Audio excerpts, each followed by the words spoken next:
Assalamualaikum warahmatullahi wabarakatuh. Perkenalkan, nama saya Miranda Andreadela dengan PM A1A020096. Saya berasal dari program studi Bahasa Indonesia kelas 1C. Dalam video ini, saya akan menjelaskan sedikit ringkasan dari mata kuliah Pendidikan Agama Islam dengan materi karakteristik dan prinsip-prinsip ajaran Islam dengan dosen pengampu Bapak Al-Sabani Misbahuddin MPDI. Baiklah, dalam video ini saya akan menjelaskan 4 indikator dalam materi karakteristik dan prinsip-prinsip ajaran Islam. Yang pertama, saya akan menjelaskan pengertian karakteristik ajaran Islam. Yang kedua, prinsip-prinsip ajaran Islam. Yang ketiga, persamaan ajaran Islam dengan agama lain. Yang keempat, yaitu perbedaan ajaran Islam dengan agama lain. Baiklah, untuk mempersingkat waktu, saya akan menjelaskan indikator yang pertama, yaitu tentang pengertian karakteristik ajaran agama Islam. Karakteristik ajaran agama Islam adalah suatu karakter yang harus dimiliki oleh setiap muslim dengan berpedoman pada Al-Quran dan hadis. Dari berbagai sumber tentang Islam yang ditulis oleh para tokoh, diketahui bahwa Islam memiliki karakteristik yang khas atau khusus yang mempelajari tentang ilmu pengetahuan dan kehidupan manusia dalam berbagai bidang, seperti bidang agama, bidang ibadah, bidang akidah, muamalah atau kemanusiaan, yang di dalamnya termasuk ekonomi, sosial, politik, pendidikan, pekerjaan, dan lingkungan hidup. Ilmu tersebut dapat diketahui atau dikenali melalui konsep ajarannya. Indikator yang kedua yaitu prinsip-prinsip ajaran Islam. Dalam prinsip-prinsip ajaran Islam memiliki beberapa hal. Yang pertama, yaitu sesuai dengan fitrah manusia.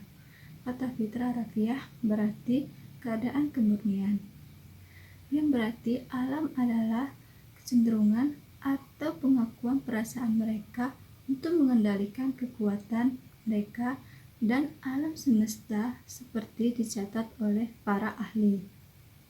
Itu bukan hanya sifat religius, tetapi juga sifat keingintahuan tentang alam, sesuatu, cinta, dan seni.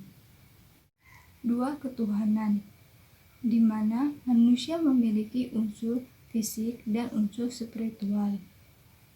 Fisikitas bumi melambangkan kerendahan hati, sedangkan kerohanian berasal dari Tuhan, dan bahkan ia merupakan elemen ilahi dari diri manusia yang melambangkan ketinggian dan kecemerlangan.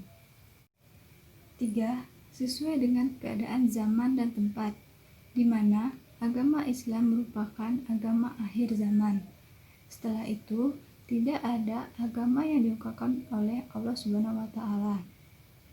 Dengan sifat ini, Islam yang didasarkan pada Al-Quran dan Al-Hadis sebagaimana disebutkan sebelumnya akan terus berlaku sepanjang masa, meskipun sumber ajaran Islam adalah Al-Quran dan Al-Hadis, tetapi dalam memahami dan menerapkannya perbedaan yang selaras dengan perkembangan masyarakat. Keempat, yaitu tidak menyusahkan manusia. Ajaran-ajaran Islam turut untuk meningkatkan martabat, kasih sayang, menarik orang dari kegelapan ke terang, dan dari keperadaban ke peradaban.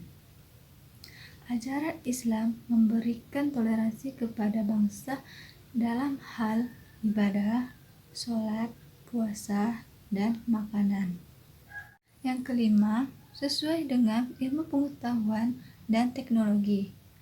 Agama Islam merupakan salah satu agama yang mengajarkan kita untuk sering membaca. Karena dengan membaca kita dapat mengetahui informasi tentang apa yang sedang terjadi di masa kini.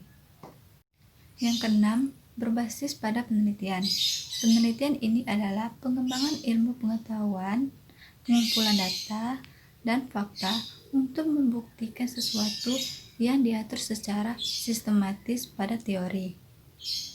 Ajaran Islam didasarkan pada hal-hal dan berhati-hati menentukan suatu kebijakan, tidak hanya didasarkan pada dugaan. 7. Berorientasi ke masa depan.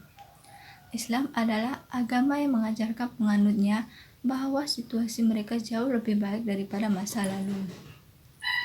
Orang yang berorientasi ke masa depan akan lebih kreatif, optimis, dan tidak memuliakan masa lalu untuk menghibur diri mereka sendiri atau kemalasan di dekat masa lalu. Kedelapan, yaitu prinsip kesetaraan. Prinsip kesetaraan Islam itu penting selain membawa manfaat juga akan mengarah pada saling menghormati, menghargai, dan akan menghilangkan praktik penjajahan dan berbagai tindakan ketidakadilan pada manusia. Yang kesembilan, yaitu keadilan. Keadilan dapat diartikan sebagai orang lain berdasarkan perasaan memberi kesempatan mereka yang sama, seimbang, sesuai dengan peran profesional dari berbagai pihak untuk menyampaikan suatu pendapat. Ke-10, yaitu persaudaraan. Dalam hal persaudaraan, ajaran Islam memandang bahwa meskipun manusia memiliki latar belakang yang berbeda, tetapi tetap memiliki unsur yang sama dalam segala hal, seperti asal, proses, kebutuhan hidup, tempat tinggal, ras, dan lainnya. Akhir, yaitu keterbukaan. Keterbukaan untuk menerima segala sesuatu yang berasal dari penelitian dan penyaringan eksternal, tetapi akan menerimanya sesuai dengan pedoman Al-Quran dan Al-Hadis. Indikator yang ketiga yaitu persamaan ajaran Islam dengan ajaran agama lainnya. Persamaan ajaran Islam dengan agama lainnya sangat luas cakupannya. Seperti pertama, sama-sama memiliki utusan dan sama-sama memiliki Tuhan. Yang kedua, sama-sama mengenai apa yang haram dan tidak haram. Setiap agama pasti memberitahukan apa yang haram untuk dimakan atau apa yang haram untuk dilakukan. Yang ketiga, sama-sama mengajarkan kebaikan. Setiap agama mengajarkan kebaikan untuk mendapatkan keridhaan dari Tuhan dan mendapatkan surga di akhirat. Yang keempat, sama-sama diajarkan menurut syariat Islam atau syariat agamanya masing-masing. Indikator yang keempat atau yang terakhir yaitu perbedaan ajaran agama Islam dengan agama lainnya. Dalam materi karakteristik dan prinsip-prinsip ajaran agama Islam, saya menganalisa perbedaan ajaran Islam dengan agama lainnya, yaitu pertama, Islam mempercayai Allah sebagai Maha Pencipta alam semesta ini dan menampilkan keesaannya dengan kata-kata yang amat bersahaja, komprehensif, dan menarik. Kedua, Islam percaya bahwa tidak ada kontradiksi antara perbuatannya dengan Allah Subhanahu wa Ta'ala. Yang ketiga, Islam tidak mengemukakan pengakuan yang kosong melompong ataupun memaksa kita mempercayai sesuatu yang tidak kita mengerti. Keempat, kitab wahyu Islam yaitu Al-Quran itu unik dan membedakan wajah agama Islam dari agama lainnya. Yang kelima, nubuatan-nubuatannya telah menjadi kenyataan dari abad ke abad. Keenam, Islam menyediakan hukum muamalah yang komprehensif mengenai perilaku manusia secara individual, kolektif, dan internasional. Yang ketujuh, Islam memperolehkan persamaan yang lengkap di antara umat manusia tanpa menghindarkan perbedaan kasta, kepercayaan, dan warna kulit. Dan yang terakhir, yaitu Islam tidak hanya membuat kaum wanita ahli waris, namun juga memberikan mereka hak yang sama dengan pria. Itulah sedikit penjelasan ringkasan tentang materi karakteristik, dan prinsip-prinsip ajaran Islam. Apabila ada kesalahan, saya mohon maaf. Saya akhiri. Wassalamualaikum warahmatullahi wabarakatuh.